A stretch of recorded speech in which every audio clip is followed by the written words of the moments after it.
channel. Ayan. Ang inyong caregiver ay naglalakad. Pupunta po ako sa kabilang mall para may kukunin. At syempre, naglalakad tayo para maka-exercise at makatipid na rin. O, diba? So, dito ako dumadaan sa pathway para pag umulan or mainit, hindi tayo mainitan. Ay. At kanina, marami tayong mga namimit na mga Pilipino doon sa kabilang mall. At nakipag-selfie din tayo sa kanila. Kasi nga, mayroong iba doon na 2 years ago pa kami nagkikita. Mayroong iba doon 3 years ago. May iba naman 1 year ago bago kami nagkita. So, ang bilis ng panahon.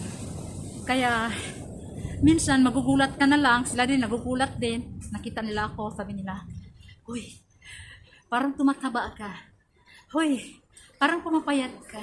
Hoy." May iba naman sabi, "Maganda ka pa rin." Char! O, diba? Lahat naman tayo maganda, guys. Pero yung pumapayat ka, tumataba ka, totoo po yun. May mga time talaga na nagbabago talaga yung ating mga mukha. Yung ating size. Yes, I was anong tawag doon? Mas payat kasi ako dati. Nung tindera pa lang ako ng mga kakanin at mga ano-ano pa dyan.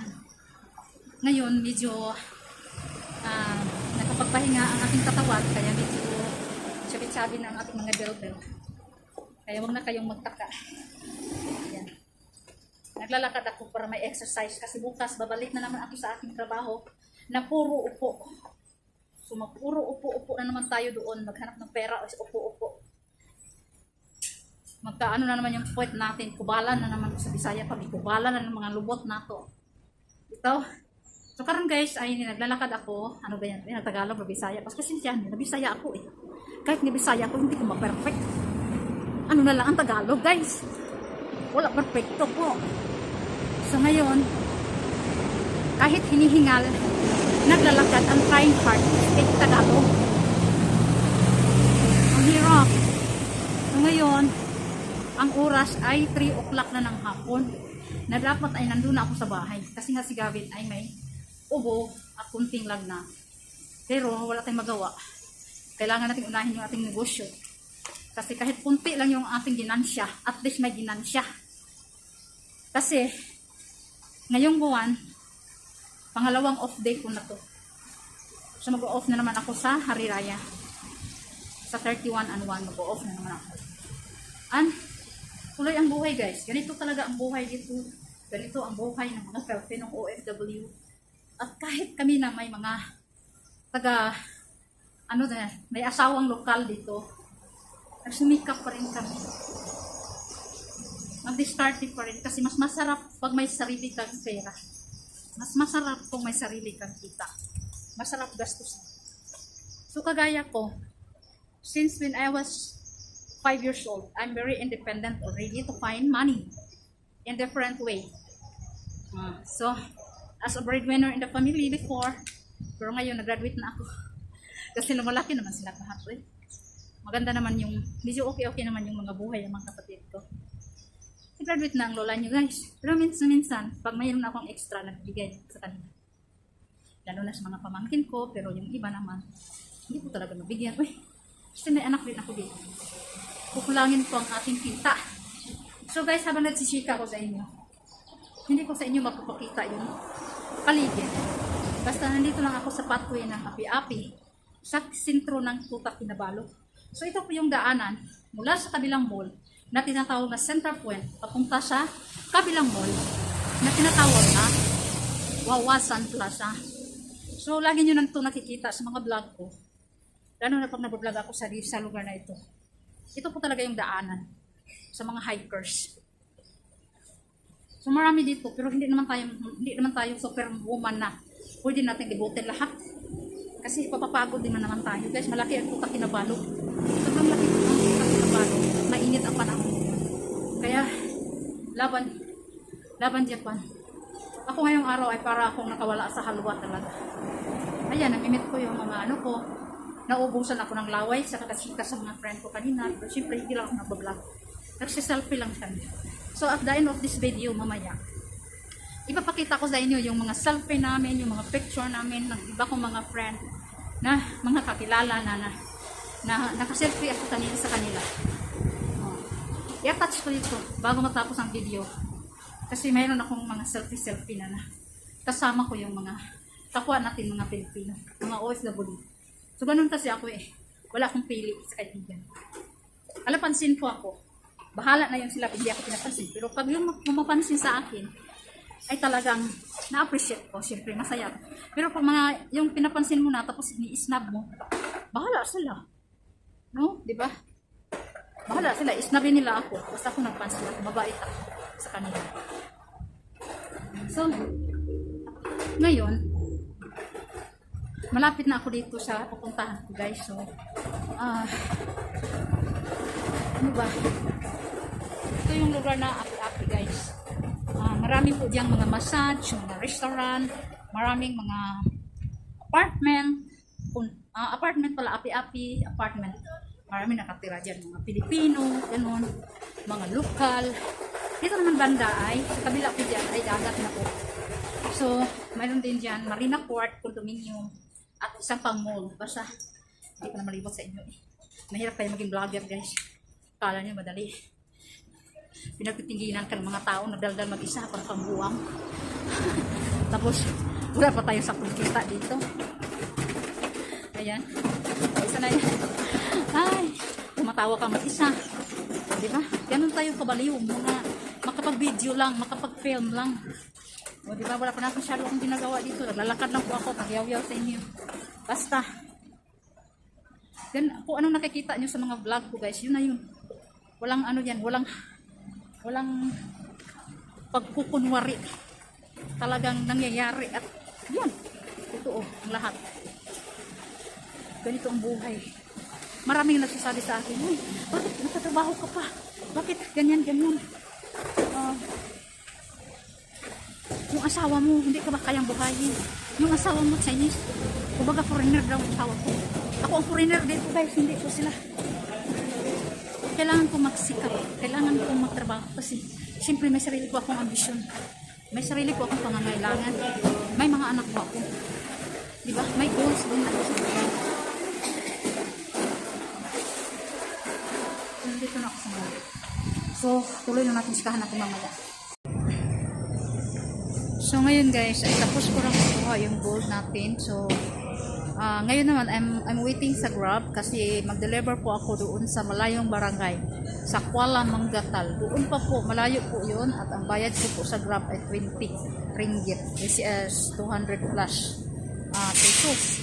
So, ganito po ang buhay ko dito. After, dapat kanina alas 3 pa o alas 2 pa ako nakauwi ng bahay. Pero ngayon ay alas 4 na, hindi pa ako nakauwi ng bahay. Mag-deliver pa ako. Tapos, utusan pa ako ng aking kaibigan na magpunta doon sa boarding house nila para maghatid ng susi. Kasi nandun yung kapamilya niya, hindi makapasok sa kwarto.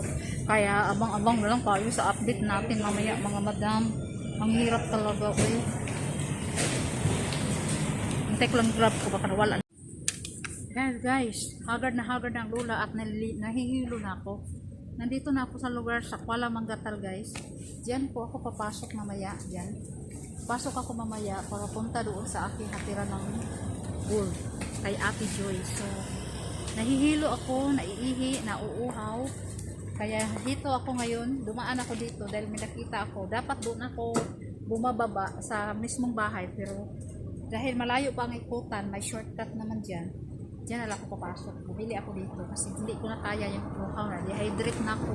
Nahihilo na talaga ako sa sobrang uhaw, guys. So, itong lugar na to ay kampong na po siya. Kumbaga, probinsya na po siya, guys. Ito po katinumalo, guys. Malayo po siya sa city. Sobrang layo po dito. So, mayroon po siyang mga ganyan-ganyan. Nagbibinta ng mga buko. So, dumaan po ako kasi sobrang matagal na po hindi ako nakainom ng buko. At ayan, nagpabalat ako at panalagay ko sa plastic. So mamaya update ko kayo pag nandun ako kay Ate Jules. Nice to be in the province. Nice to be in the province. Parang feeling ko lang nandito ako sa Pilipinas. Parang feeling ko lang talaga nasa Pilipinas. Parang nasa Pilipinas lang ang lugar na ito. Kasi masyado siya mga kahoy. Maraming mga puno. Boleh kau Ada juga kan di sini ya. Thank you din. Oke. Di sini guys, maraming buko. Kan parang Philippines lang. Marami ding mga Pilipino dito nakatira sa mga tabi-tabi. Berapa? 5 ringgit, 1 buko. With a straw and plastic. So, inom muna ako guys. Tago ko lang yung pera ko. Kasi mamaya, ma-replace na naman. Misplace ko na naman.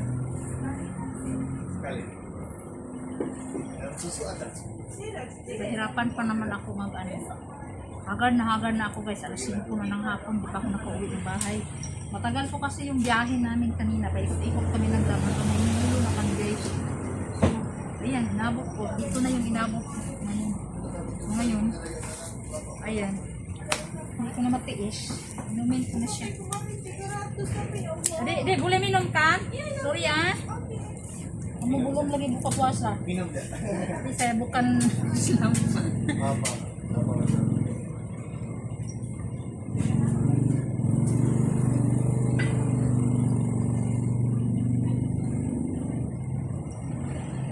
Grabe.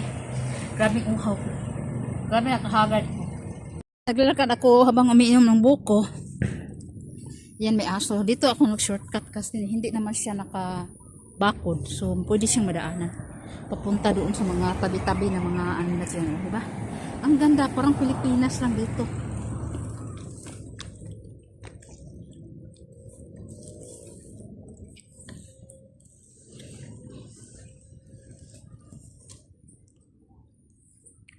Kung nakapanood kayo sa vlog ko dati guys, 3 years ago or 2 years plus ago, dito ako nagbabantay ng matanda. Yung matanda na parang zombie ang boses. So ito yung pupuntahan ko ngayon.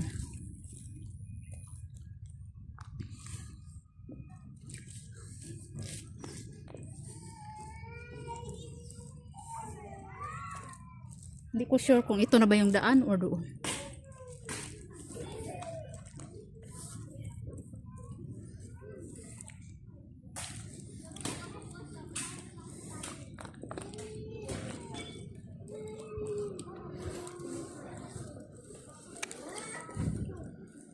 Limpas.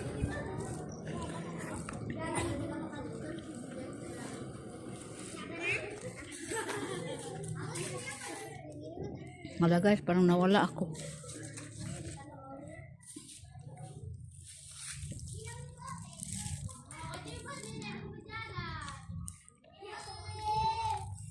Kuala Manggata 5, di mana? Lorong 5. Di sebelah sini. Ah, ini lain lagi nih.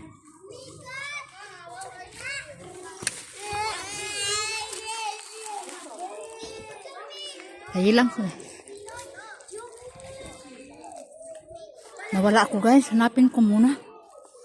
Parang hindi to. Iwan ko na lang kung hindi pa ito dito guys. Hindi Ate Joyce. Iikot ako muna doon sa unahan. Baka doon sa kabilang kanto. Ito kasi Kuala Manggata 5.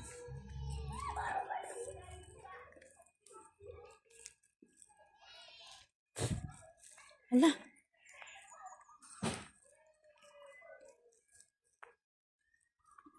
Hindi ko sure kung dito. Number 4.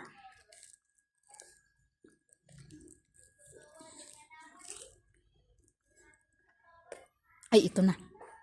Nawa, tingnan. Buti na lang talaga guys. Umikot ako. Dito na. Ay, nawala ko. Dito ko may aga sa likod. Backlight ko. Di ako minaog, oh. Di ako minaog. Kaya nagpalit ko bukog. Ihog ay ko.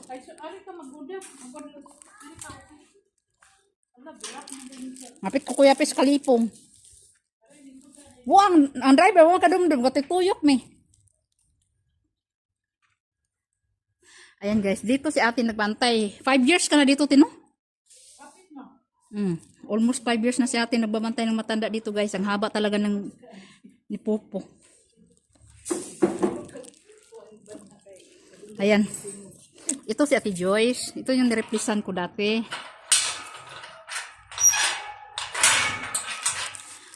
Gabi ka, oh, eh. Sinatag, nalibot na ko ng kikig, binaklay. So, update ko lang kay mamaya guys ha, pag okay na. Ampun baru juga kasih tahu Mbak tadi. So, ayan guys, nahatid ko na yung susi guys, dyan sa bahay nila Ate Joyce, yung boarding house nila Ate Joyce. Ngayon, nandito na ako pa rin ako sa loob ng sasakyan. Pauwi na po ako ng bahay dahil sobrang hilo na ako. Pagdating na siya ng babahay mamaya, grabe. Mula Japan hanggang Netherlands po ang ating biyahe guys. Galing Netherlands, pauwi na naman tayo ng Pilipinas. Diyos mio. See you Philippines.